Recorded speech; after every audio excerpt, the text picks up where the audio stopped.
What's good? What's good, everybody? Welcome back to another episode of The Urban Platform Speaks. Make sure to like and subscribe as you tune into the channel. Check out the content. And with that being said, man, I gotta speak some more on this situation with LeBron James and his friend Maverick Carter. And it's just a lot of people really talking about this situation and the interview that Maverick Carter gave to where he spoke about his background and his connection to gambling, right? His experience with gambling. So I think, and I said before, I think that Maverick Carter is the weak link in LeBron James' circle, right? And when you think about it, Maverick Carter is the only one in the LeBron James circle who said, like, when he was asked if who was the GOAT, the basketball GOAT, he said it was Michael Jordan.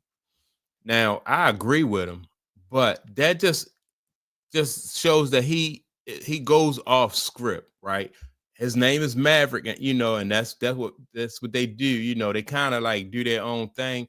And so that's what he did. He said that Michael Jordan is the GOAT over LeBron James.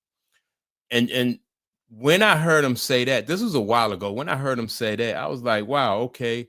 He said that Michael Jordan is the GOAT. Now you would never get that from Rich Paul or anybody else in the LeBron James camp. And so now fast forward, I'm thinking that, so if he is that bold, even that bold, where he will go off script, off cool, for somebody who has, like LeBron James, who has had the impact in LeBron James' life that he had, that means that, to me, that shows that when things get really, really tough, this guy Maverick Carter is going to be a problem for LeBron James, And then once he gave this interview and he started to talk about gambling, especially gambling with what's all these allegations and stuff that's going on, and you're gonna come out and give an interview. I just don't think that I don't think that's a good look, number one. And I think that it was kind of, I just thought it was an amateur move. You want to stay away, as far away from that topic as possible. This interview could come back, like, if they wanted to charge Maverick or bring him into something, these allegations, this interview could be used as uh used as evidence against him, which means that they can leverage him against LeBron James if there's any type of connection between LeBron James and some type of gambling allegations, right? So it just shows to me also a lack of loyalty and a lack of appreciation for a guy, for LeBron James, who put him in a position where, as though he could change his life, put him in a position where he can earn generational type wealth. And then so he goes out here giving these kind of interviews that I think, could come back to bite not only him, but LeBron James. But listen to what Maverick Carter said in this interview, and I'm going to come back and give some more of my input. There would be gambling games. Yeah. A game called Pity Pat, which for women's, sometimes crap. Pity Pat? Pity Pat. What is it? Mostly women played it. All my aunts played it. My mom. It is like it's a very fast match game, almost like Goldfish, Right. but a little different. But it's like, and the first one, who basically makes 6 matches going clockwise, wins the pot. And they would bet like $5 a hand. So it's Pity Pat and craps. What else? And a little poker. So you could play poker, craps, Pity Pat, have a drink. And she'd take a rake on the game, sell the liquor, and then there was food. She'd be the kitchen. The basement was like twice the size of this room, maybe, and there could be 75, 80 people in there just jammed in there because the tables might be full, and you put your name down, and you wait for a spot on the tables. Popular. Very popular. So this is the greatest thing on earth. It sounds like I want to go there now. It's where I hone my skills. Yeah. Amazing. The little skills I do have were honed there. So you played poker. And so, all right, so right there, like I said, during the interview, he's talking about how he honed his gambling skills, right? The little bit of skills that he do have. And so, like I said, I don't know. He needed to learn the skill of judgment. I just thought that was bad judgment, bad timing. Uh, um, it's going to come back to bite him, right?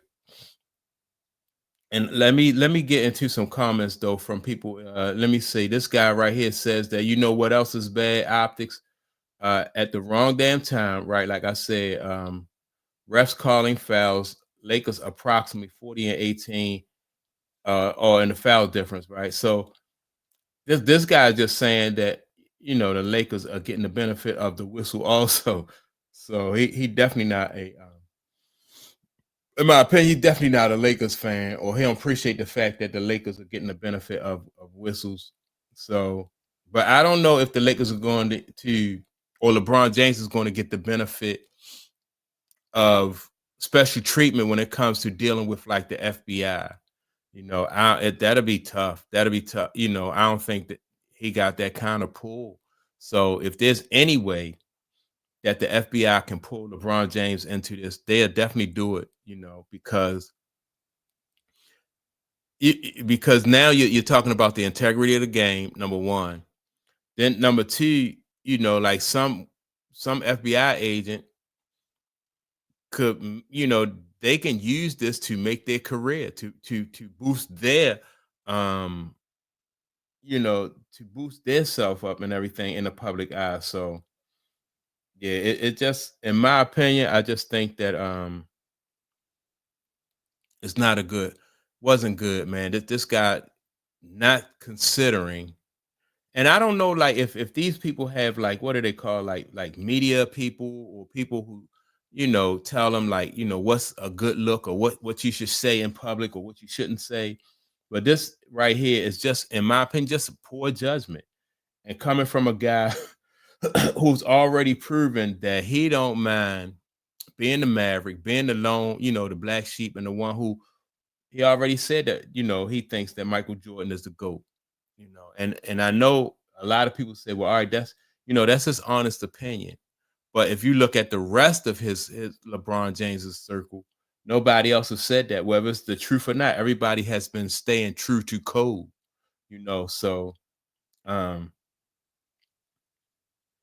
yeah, this in my opinion, this guy right here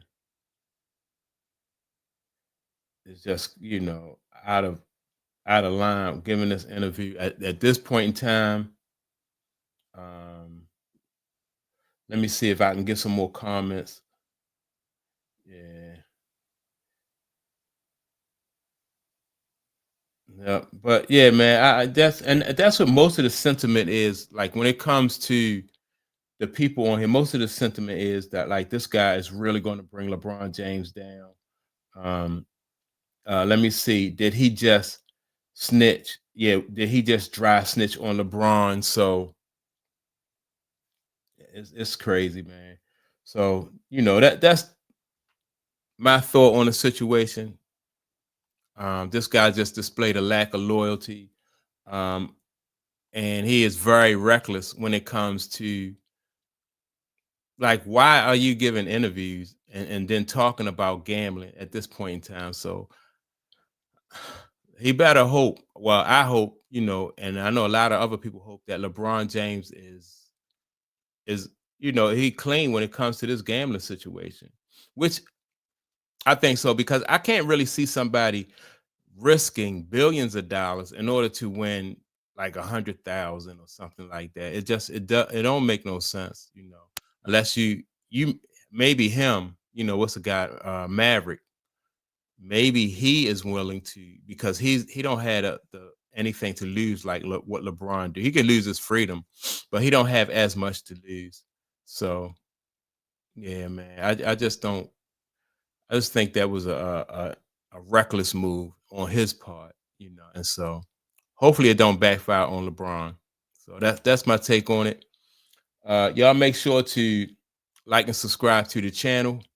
Also, don't forget to leave a comment, and I'll check you all out in the next video. Peace.